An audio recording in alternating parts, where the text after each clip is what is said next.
Bloomberg Early Career Award and the NSF Career Award. She currently serves on the board of directors for the Computing Research Association. And she's going to give us a talk this morning that I think is going to fascinate all of you. And so please join me in welcoming Dr. Kim Hazelwood.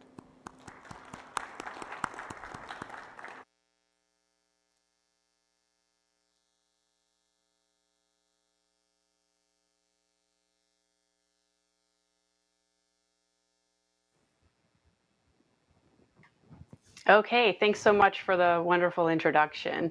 I too apologize that I could not be there in person today, but I am grateful to be able to leverage the wonderful networks that the previous speaker just told us all about. So I want to talk to you about a couple different things today.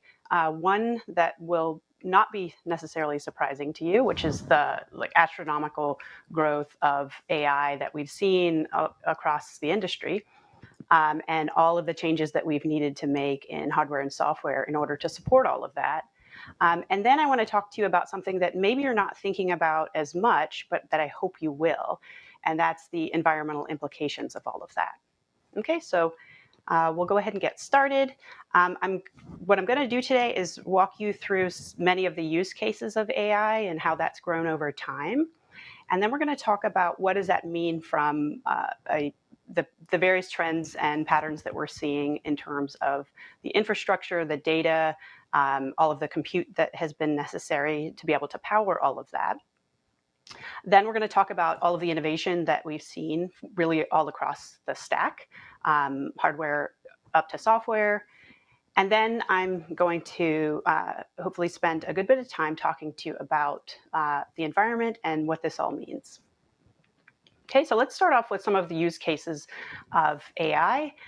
It probably won't be surprising to you that in the Facebook app, there's some of the earliest use cases that we had where we have, all sorts of ranking and recommendation engines that are running to be able to produce your news feed or to be able to deliver ads.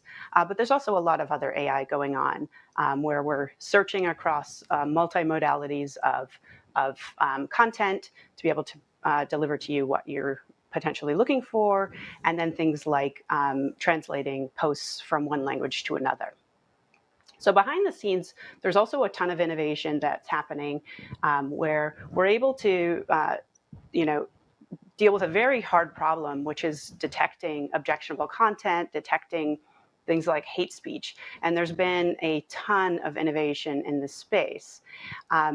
Detecting hate speech is a pretty subtle problem that can be tricky to be able to get right. Of course, at the scale that we're operating, it needs to be pretty automated. And it's a hard problem because many times what you have are potentially innocuous phrases and potentially innocuous images that when combined together,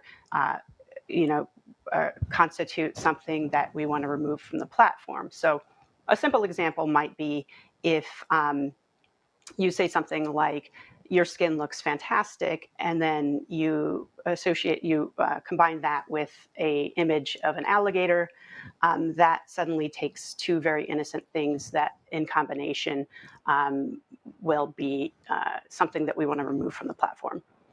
So hate speech is one of the hard problems that we're trying to solve. There's been a ton of innovation in language translation.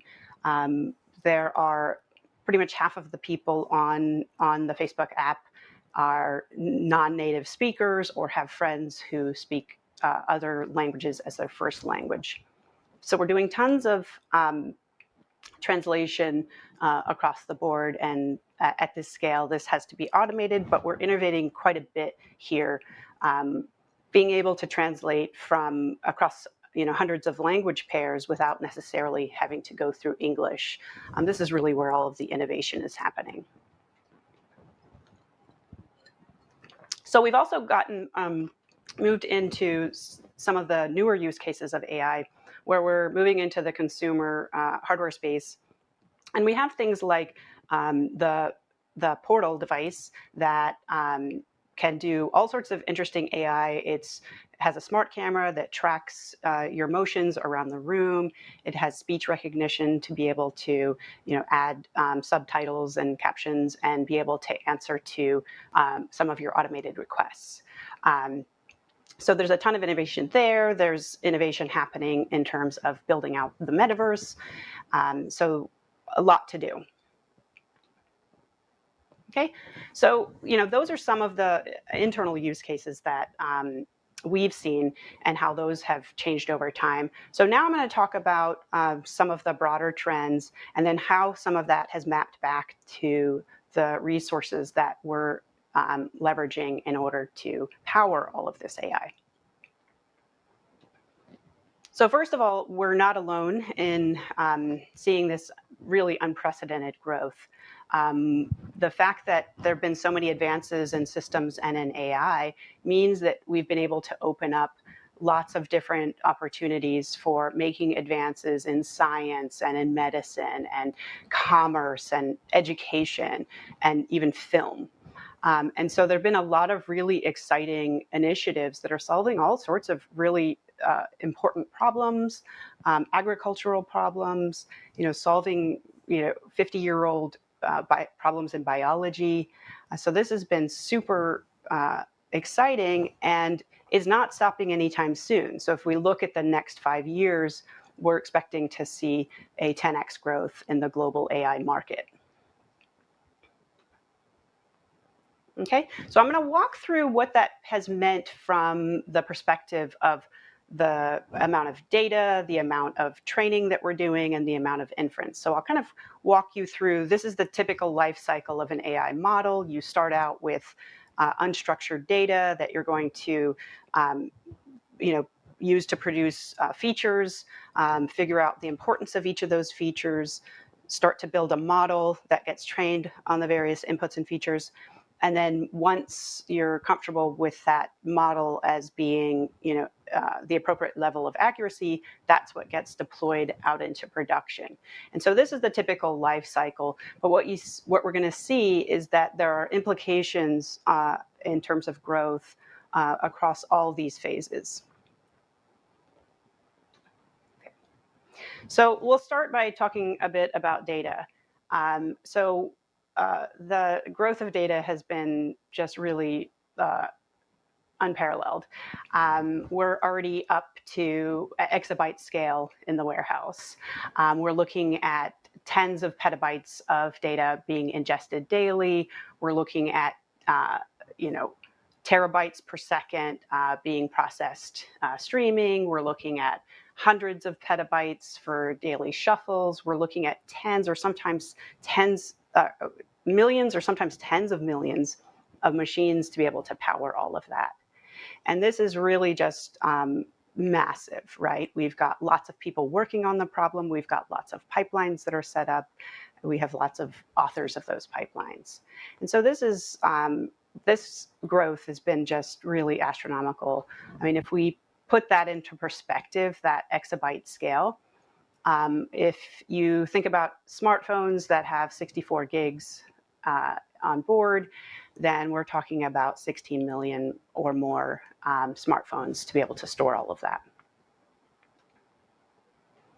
And really all of AI tends to be powered by this massive amount of data, and the amount of data that each of the models are leveraging is constantly growing. So if we look at some of our recommendation models within Meta, what you see is a pretty significant growth. So if we just look at the last 2 years, we've more than doubled the amount of data that is being used to drive two of our common recommender models.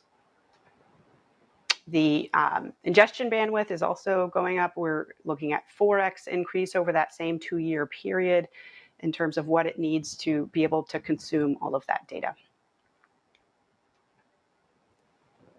And then the model sizes themselves have really gone off the scales here. This is a we're talking exponential increases every year.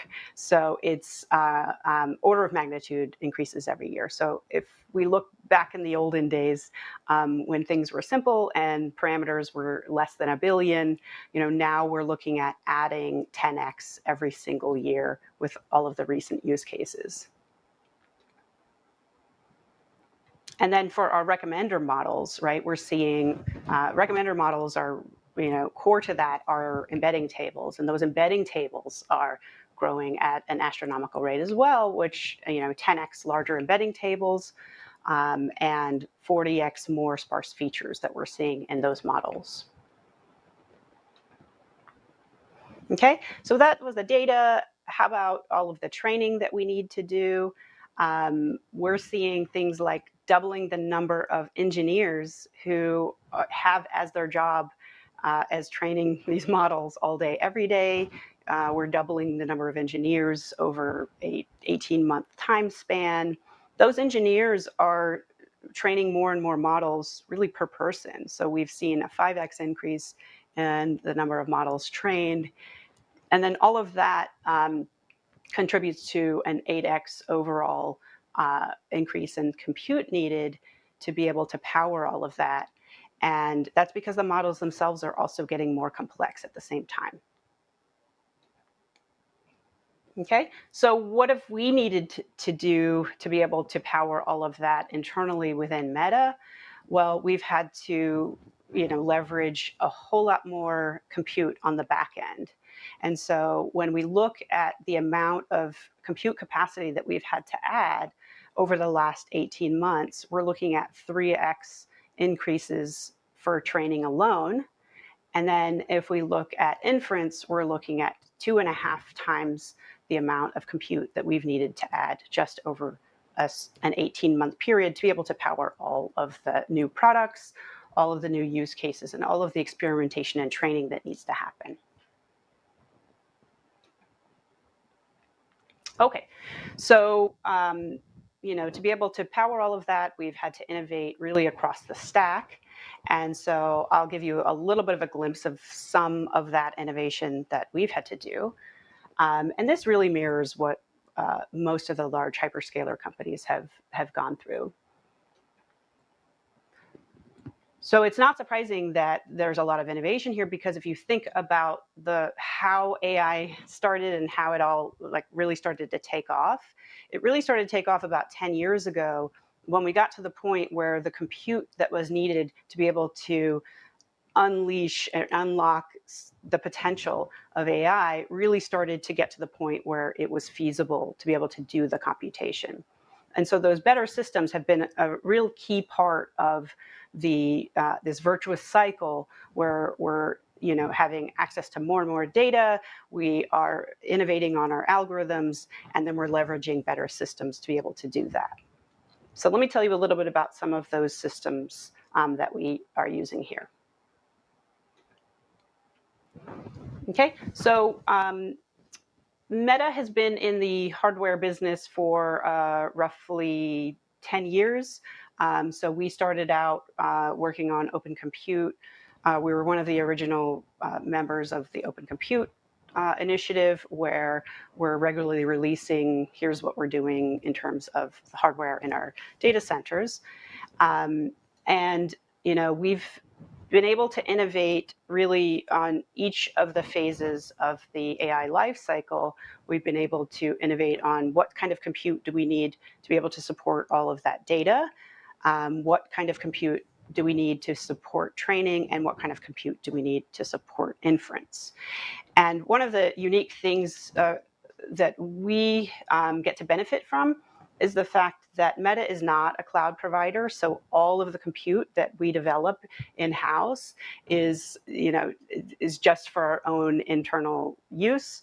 And so we don't need to optimize, we can optimize specifically for our workloads, and we don't have to build general infrastructure that works for external customers. Okay, so there's a little bit of a glimpse. If you ever want to take a peek at what's the latest in innovation in our hardware in our data centers, it's all available on on open compute, and all of the designs are out there.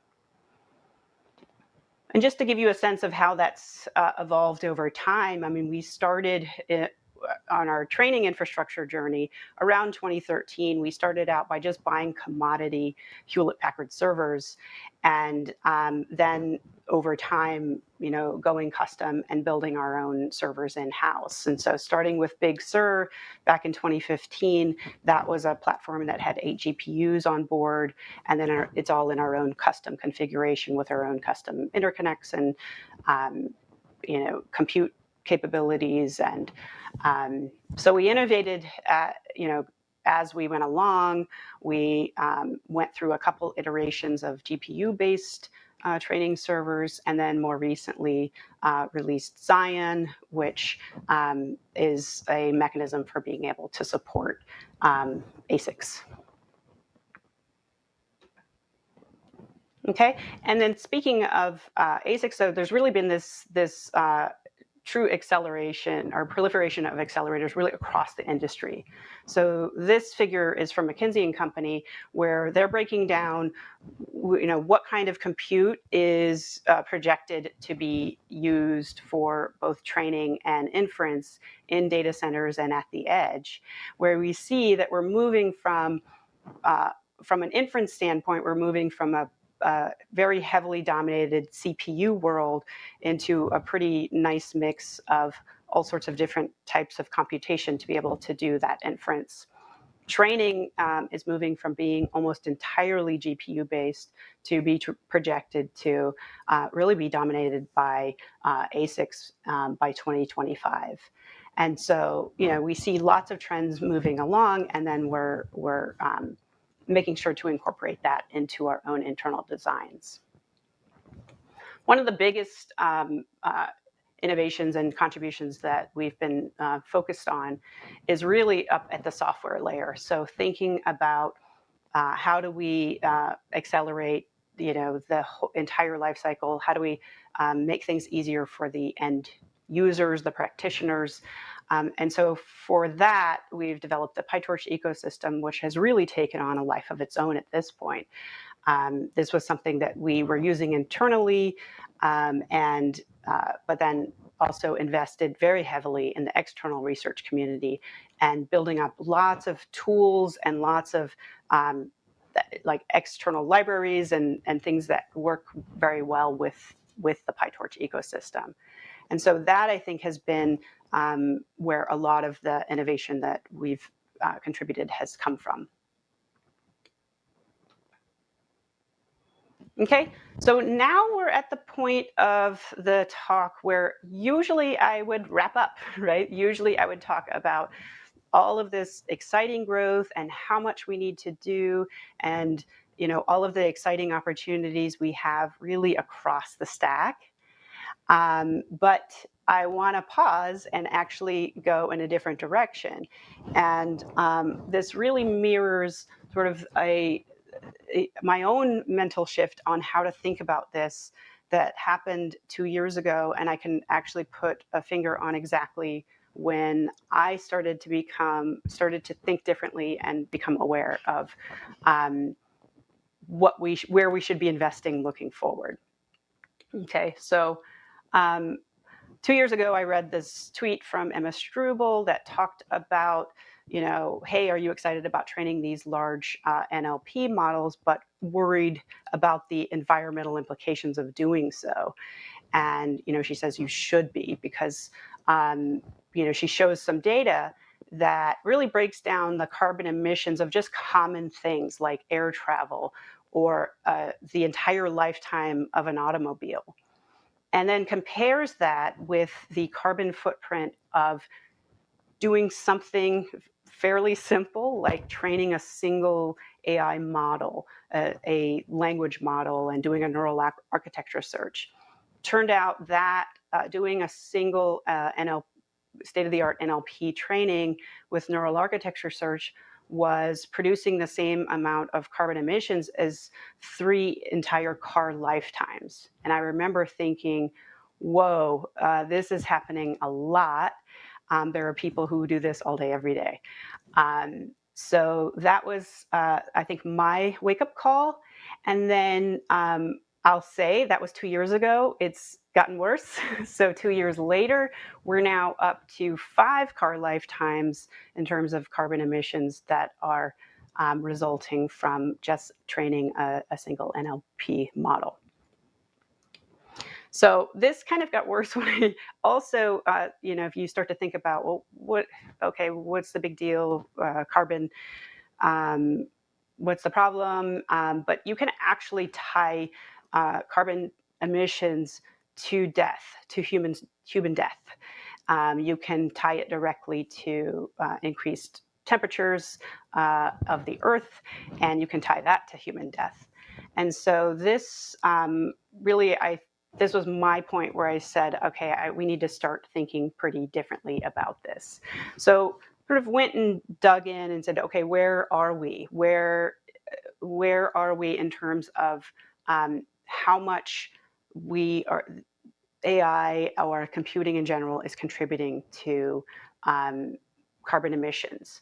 And so, if you look into it, right, today, 1% of all the global energy demand is coming from data centers. But in terms of like information and communication technologies, it's 30 to 50% of all of the, compute energy is going into, is coming from data centers from, just a handful of companies. And so that was, one look. And then if you start to dig in and look at all of the sustainability reports coming out of various companies, you see that these numbers are increasing, year over year, right? And so here you see for Microsoft, Google, and Meta, there's a consistently increasing capacity and corresponding data center energy footprint, right? Anywhere up to 3x increase in the amount of energy that the data centers are using. Okay, and so what this really means is that we're on this trajectory to get to the point where ICT energy is going to reach 7% by 2030. And this is where it gets a bit scary, and we need to definitely get ahead of that. Okay, another little twist in the equation, and you can read a bit more about this, and we have a paper at HPCA this year called Chasing Carbon, is really like if you start to look at when you map that energy into carbon, it's not a simple linear translation of energy to carbon, because there were some amount of carbon emissions that happened during the manufacturing of all of the compute that all of the hyperscaler providers are leveraging.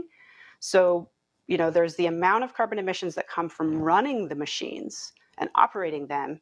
And then there's a portion that you inherit from the supply chain, from what it took to produce all of those machines. And what's really interesting is that that inherited carbon footprint is really, in many ways, starting to dominate because they're moving on different trajectories. So all of the major companies are making huge investments. And how do I optimize my operational efficiency of all of the compute in our data centers? And then at the same time, so that alone is making the inherited carbon be a larger portion of the pie. But the manufacturing carbon is actually on a different trajectory. So if you look at, like, for the iPhone, comparing iPhone 3 to iPhone 11, the amount of embodied emissions, which is including all of manufacturing, that has gone up significantly, whereas the operational or use carbon has shrunk. And so this is an important subtlety to keep in mind when we're thinking about this, because it means we need to think holistically. We need to hold suppliers accountable for the carbon emissions. We need to inherit that and really feel like we have ownership of producing the demand that was needed for that manufacturing to happen in the first place. Okay, so the good news is that people weren't super surprised by this. There were a lot of companies who came in and said, hey, we're going to make our corporate pledges. We're going to draw a line in the sand, and we're going to say, hey, if we don't do anything, this is going to be a mess by 2030. So we are going to invest heavily in figuring out how do we get ahead of this. And so you see every major company has made various commitments about reaching net zero, about neutralizing all of the carbon that they're producing. And so this is great news, right? Everybody's kind of going about it a different way. I will add the little disclaimer that but just a little educational component is that there are lots of terms that are being leveraged in a lot of the sustainability statements by companies, and they're not all the same. I think many people, and I fell into this category before, when I first heard about using renewables, I think I mistakenly thought it meant all the electrons running through the data center are coming from renewable sources. But that's not actually necessarily what it means. It means that for all of the electrons that are running through the data center, there's at least that amount of renewable investments or renewable usage elsewhere, right? And so the MECA goal on like, here's where we want to get this North Star of like, we've won, is if we can actually achieve 24/7 carbon free. So this means every electron coming into the data center is coming from renewable energy. And very few companies are actually making that as their goal because there's a lot of work and a lot of innovation that needs to happen everywhere in order for that to happen. Okay, so I'm seeing lots of investments, which is making me very happy, right? Lots of investments in renewable energy, lots of them located in or around various data centers. So here you see all of the green dots are investments that Meta is making into various types of renewable energy. And then the blue pins are where all of our data centers are located. And in case you didn't know this, usually when you see one company's data center, go 30 or 40 miles and you'll find the others. So everyone's kind of doing the same optimization. And so there's a lot of investments that people are making. And, but the catch is this, even today, renewable energy is really just about 12% of the US's energy consumption. And so it's not going to be enough to just invest in renewable energy. This is a bigger problem that we really need to think holistically and throughout the stack about. So bringing this back to AI, it gets really interesting because if you look back over the last 5 years, there have been just unbelievable amounts of innovation in terms of like either building more efficient systems, building systems that are more powerful but at the same energy footprint, but also innovating in terms of the types of AI models that are being used, and innovating in ways to where you don't need as complex of a model to be able to achieve the same accuracy. And in fact, what I found super fascinating is that if you look back over the past 5 years, you have this 11x improvement that we've seen from all of the advances that we've made in infrastructure. And at the same time, we have seen 4x more efficiency improvements coming from the algorithms themselves. So this is something that can be solved. There's a ton of opportunity for making the AI models much more efficient in parallel to making all of the infrastructure efficient.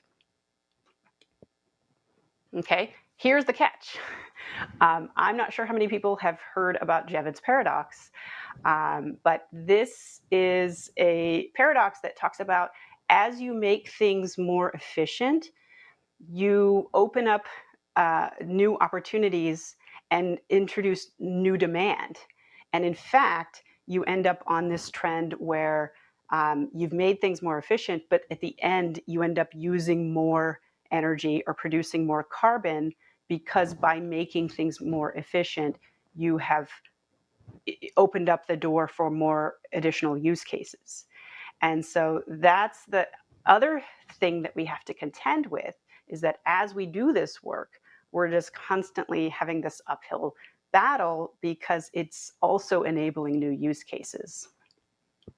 Okay, so just to make that a bit concrete, if you look at the state-of-the-art NLP model over the past 2 years, it has increased by 3 orders of magnitude. And then we see this internally. So if we look at one of the key recommender system models within Meta, that has grown by an order of magnitude in the past 3 years.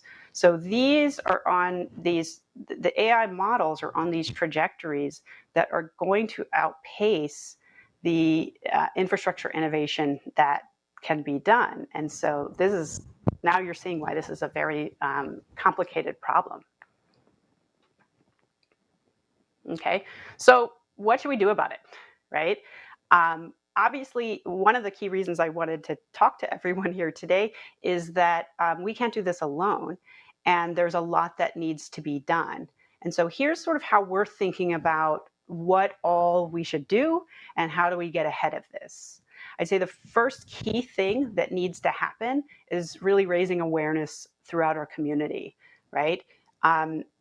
People are used to thinking about dollars. People are used to thinking about energy, but thinking about carbon as a first-class design principle that you're going to optimize for, or being aware of exactly how much carbon is being produced by the things that we're doing every day. This is a real paradigm shift, mental shift that we all need to make as a community to be able to really have the right frame of mind and not be completely wasteful in what we're doing each and every day.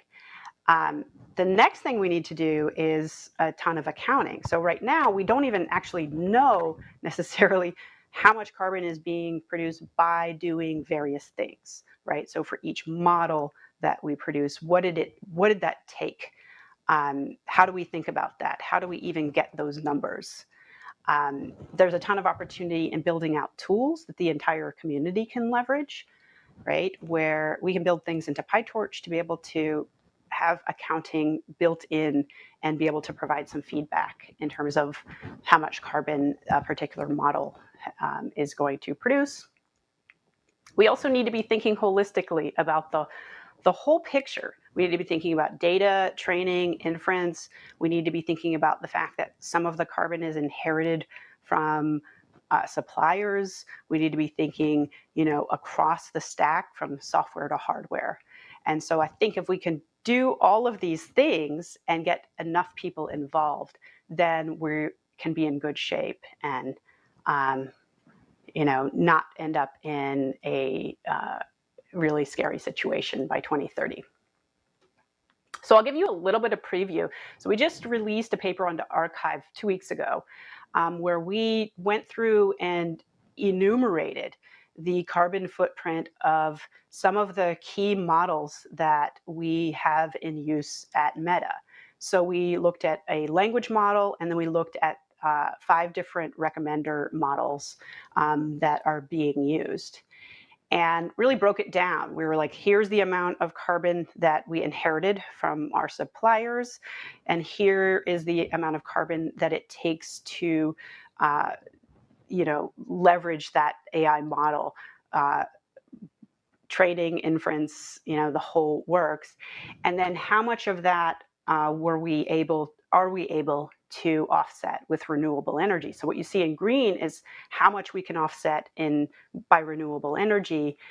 Red is the leftovers. We didn't have enough access to renewable energy to handle that part.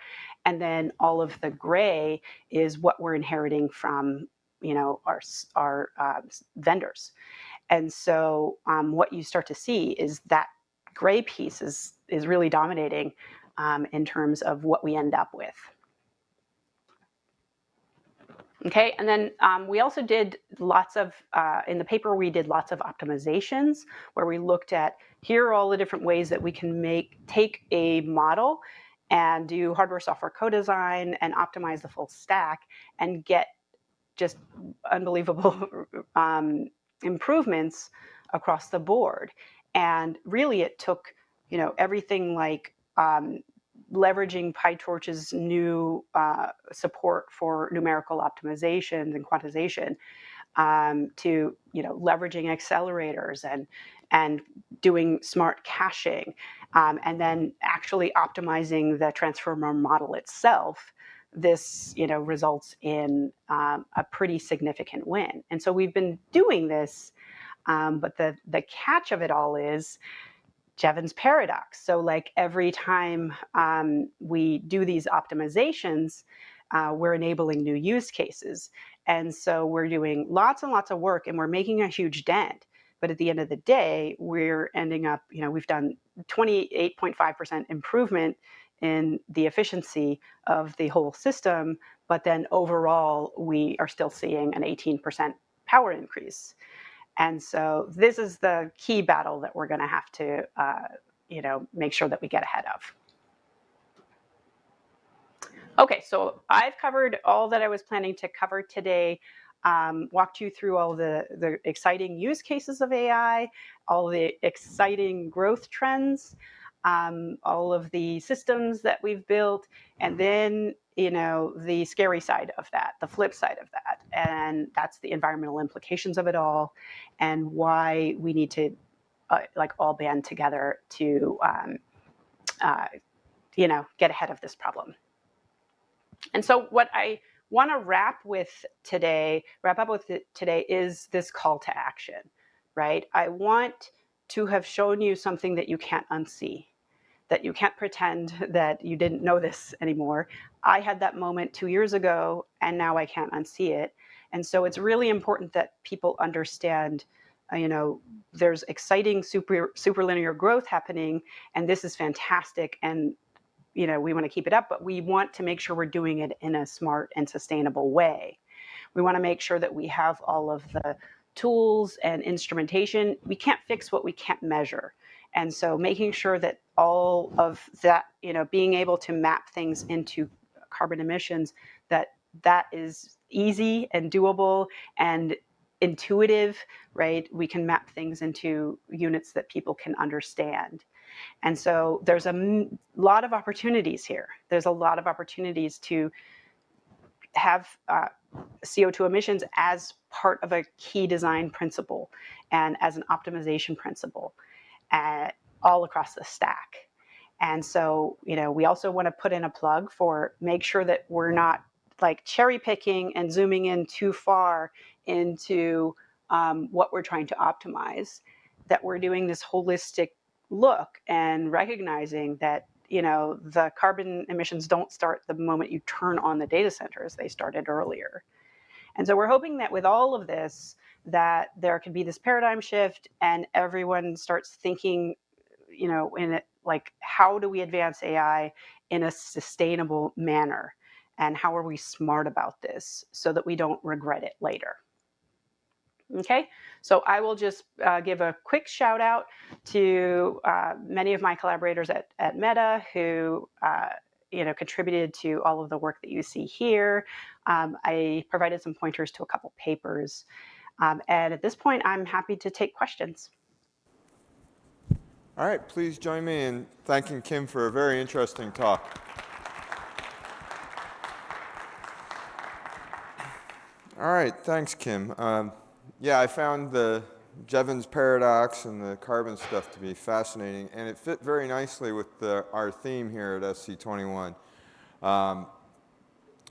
In particular, I don't know if you got a chance to see the plenary panel that we had Monday on computing and ethics. If not, you might want to go and watch that on demand. Yep.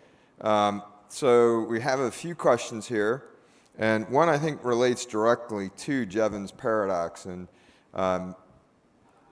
it kind of brings up the demand that you're seeing, which is basically, okay, so you've not been able to keep pace with demand, the increase in demand, but how do you see the trend in data size and model size continuing in the longer term future? Yeah, so I think if we do nothing, what we're going to see is it's going to be, we're going to continue on this crazy trajectory where we're just constant growth. But I also see a ton of opportunities there. There are opportunities to be able to think smartly about the types of data. Like, do we need all of that data, right? Are there ways to prune that down and figure out, well, things improved when we used twice as much data, but it actually, if we had handpicked specific parts of the data, we didn't have to completely double it, right? It just happened to include some of the key pieces. And so we've started to invest in a bunch of studies on data perishability, like how important is older data, and at some point can we phase that out? So yeah, that's the, like, on the data side, is that I think there's a bunch of opportunities, but if we do nothing, we're going to not be able to keep up. Okay, well, there's another question here that kind of relates back to your answer there. So do you think that if users were aware of their potential carbon footprint before running an ML training / inference job, they'd be more conscious of their use? That is my hope and dream. So we internally, within lots of companies, we give a little bit of a preview of what something might cost. The problem is we do that in dollars. Like, we say, hey, do you want to run this model, train this model? It's going to take the equivalent of $75,000 in cloud compute resources, yes or no, right? The catch there is when you frame it that way, then people will compare it against the value of their own time, how much is the company earning, right? It's like, oh, we can afford it, sure, right? That's not what I want. What I want is for people to have some guilt associated with it and be able to say, is this worth 2 human lives? That one's a much harder thing to sort of brush under the rug. And so, yeah, that's one of the key things that we're doing internally, is being able to give that feedback. The problem is it is hard to predict before you train a model, like exactly how much carbon emissions are going to come from it. Right. But I think giving them even just a ballpark would be very, very helpful, because these large transformer models that are producing the same amount of emissions as 5 car lifetimes, that is something that I would like to know before I kick off a training run, just because I'm trying to learn. Like, if you think about all the different reasons, sometimes this is product related, but sometimes it's just that, hey, I want to understand how AI works. Let me kick off this large training run. And that, I think, can be very helpful. It's like, okay, maybe we should just simulate that and not actually train it and not actually use thousands of GPUs for a person to just learn. All right, so I think we have time for one more question. Do you see a point where the cost, energy, carbon of large language models will start to outweigh the incremental benefits? Yeah, and I worry that we won't notice it when it happens. Like, that's why we want to get ahead of this and make sure that when we're innovating on language models, that this is one of the key design principles. That it's like, yes, it had this minor, it definitely improved accuracy, but at what cost? And do we have a way to think about, that's not worth it, right? It's, I think that we are thinking about this in terms of, like, how do we make faster cars? And not about, do you need a fast car? Would a Prius be fine for you? If so, why is that not a great option? All right, well, let's thank Kim again. Thank you. All right, that concludes this session of invited talks at SC21. in 30 minutes in this auditorium, we will have the SC21 awards presentation. And so I hope you will join us for that as well.